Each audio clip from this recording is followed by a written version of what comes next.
Ed Davey, an election could be just around the corner. Let's talk about it being in spring. Are you ready? Absolutely. And we're in good heart in our Bournemouth conference. I think it's partly because of all these by-elections we've been winning in the last few years and the council election results. It's so great to see so many new MPs and new councillors. And we're focused on the things that we care about, that the voters care about. So big one is the NHS. That's been a real problem for the government. They're failing miserably, and we've got some, I think, exciting policies which we're debating at Bournemouth. We're talking about the economy, of course, the cost of living, as well as environmental issues. So we've got a really busy conference, and I hope that'll propel us with our message into the election. Of course, and in your document for a fair deal, you lay out some of this. Let's just talk about the politics of this. What's at the top of your agenda? Is it just to get the Tories out? Well, clearly we are well placed to get a lot of Conservative MPs out of Parliament and to get the Conservative government out. But we have a Liberal Democrat agenda, which our Fair Deal pre-manifesto talks about. We believe that our economy is in a real mess. People are really struggling at the moment with high mortgages, high rents, high food, high energy bills. And I think any opposition party who is talking to voters knows that they've got to address those bread and butter issues, and alongside the cost of living, the things we're talking about, the things that voters are talking to us about, are the NHS and the care system, and that's why I've been speaking about that quite a lot now. You will have read this morning that there is talk about the Prime Minister wanting to slash inheritance tax. Would you support him in that? No. It's really clear when a Conservative leader is in trouble, they reach for the inheritance tax gig. They've done it before, but they've never delivered on it. And I think people reading that should look at the Conservatives' record on tax. They have raised taxes for people on lower incomes. And the idea they should now be talking about inheritance tax is quite preposterous. It would be a tax cut for the wealthiest. And what Liberal Democrats have done when we had the chance, we took the lowest paid out of income tax by raising the income tax allowance.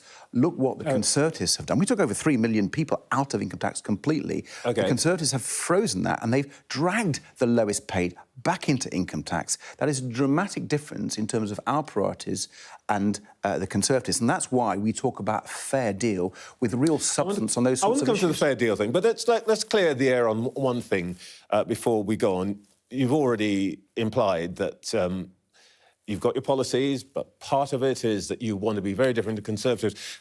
If you look back now, you're a minister throughout the Conservative-Liberal coalition, you were Energy Secretary. If you had your time again, knowing what you do now, would you have agreed to putting the Conservatives in office in 2010, as you did?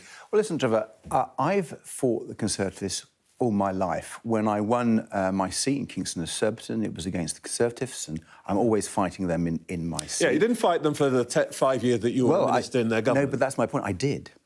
I fought them every single day in order to win Liberal Democrat priorities. And we did win. I mean, particularly in my area, we focused on renewables and offshore wind. And we made Britain the world leader in offshore wind. Okay.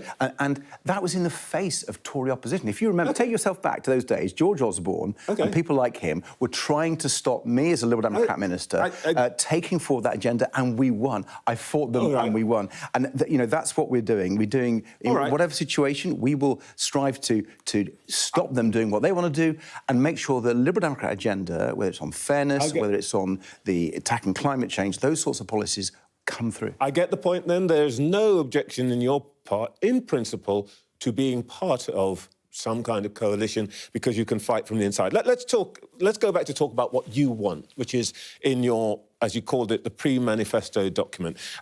I looked through the 50 pages of policy, and you said it's a blueprint. You've talked about the NHS already this morning. One of the things that you do highlight in the document is the triple lock on pensions. Yeah. And I just want to be clear, because you'd be the only party to be clear about this.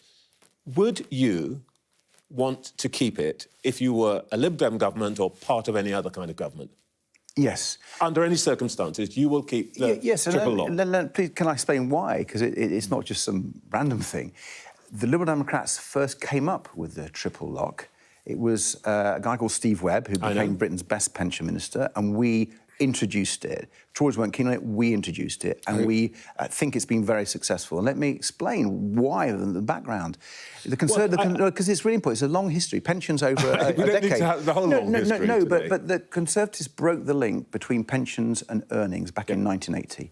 And for 30 years, British pensioners fell behind the rest of Europe, and we became bottom of the league for the state pension. Countries that are much less wealthy than us are paying their pensioners more. So the triple lock from the Liberal Democrats was designed to try to begin to rectify that. We've had 13 years of the triple lock. I think people do understand why it's there. I just want to be clear that you are going to stick with it.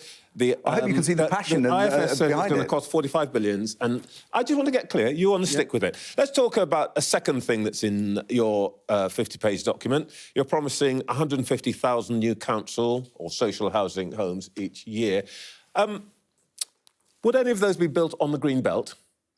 Almost certainly not. If you take our experience in my constituency, we're already building new council houses. You're in Kingston, in southwest London. And we're building it on brownfield land. And I have to declare an interest. My wife is a councillor in my constituency, and she's leading on housing. And I'm really proud of what she's been doing.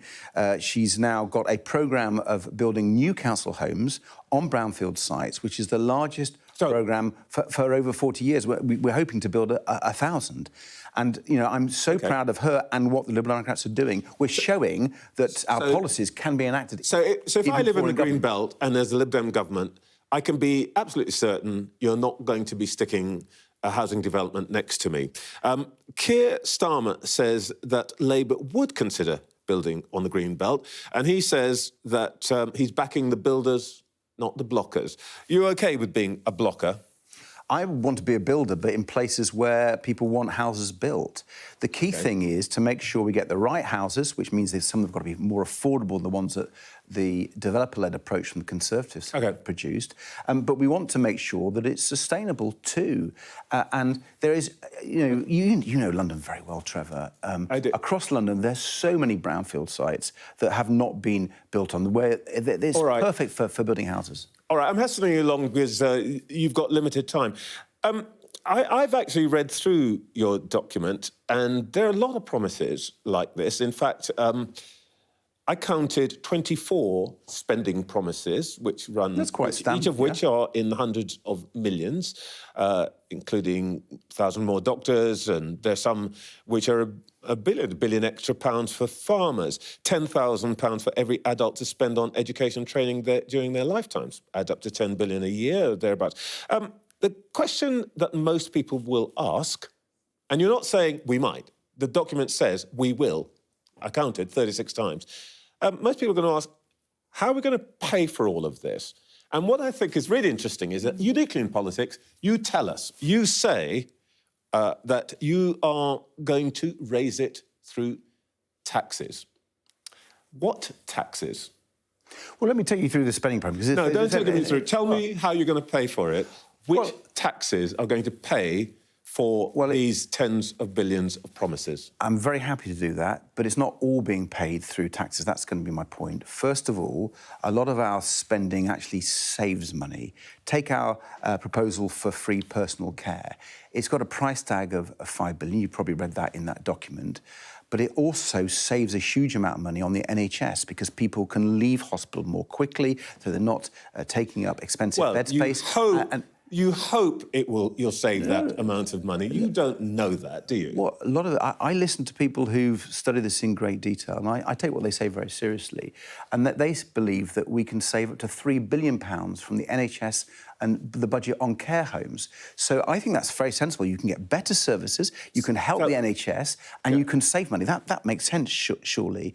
And, I'm really pleased you've read our document, because when we publish the manifesto, there'll be a fully costed manifesto. Oh, really? Yeah. It'll all be full. Actually, the reason this is important, let me remind you of what you say.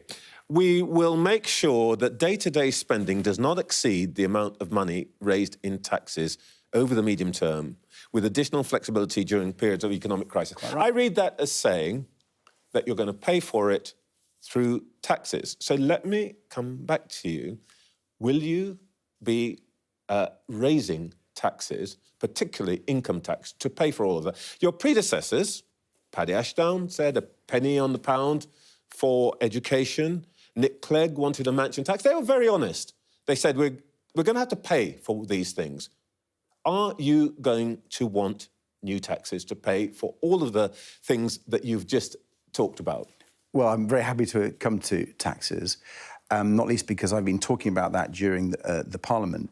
I think at the moment, in a cost of living crisis, it'd be wrong to ask families for more tax. But what you can do, and I've been saying this for a few years now, is there are businesses out there who are making a huge amount of money and who could pay. And let me give you some really concrete examples. So I was the first, and Liberal Democrats were the first party to call for a windfall tax on the huge profits of the oil and gas companies in order to pay for some of our help for people struggling with their bills. The problem is, Ed Davey, windfall tax happens once. I mean, nobody is going to argue that the promises you make are nice things. The question that they want answered is that if you are serious about being in government, you have to say something about how you want to pay for it. Your predecessors did, and thus far this morning, what you're telling me is that it's all going to pay for itself magically. No, because I was going to come to something else, but you interrupted me, but that's fine. That's fine, Trevor. Another tax, which isn't a windfall tax, although a windfall tax could raise a huge amount of money, is our proposal to reverse the tax cuts that the Conservatives have given to the banks. That's about £4 billion a year. So that would be a significant change. I think the banks are making lots of profits. I don't see why the Conservatives think they're worth huge tax cuts. All right. The one thing you haven't said, just very briefly, is that there'll be... you said there's going to be no deals, no pacts. Don't need to go over that. But in truth, the way that you will exercise influence is in some way by supporting potentially a Labour government. Not going to talk about that at all. The way we're going to exercise influence is if we get lots of Liberal Democrat MPs elected at the next election. OK. And what I'm not going to do is what I Your could share of the criticise... polls has not risen at all in the last couple of years. You're still around the 11, 12%. In reality, you're going to have to share power at some point. Are you ever going to talk about that before the electorate has to make a choice? Well, you mentioned the last few years. Let me tell you, in the last few years, we have won 4 historic by-election victories.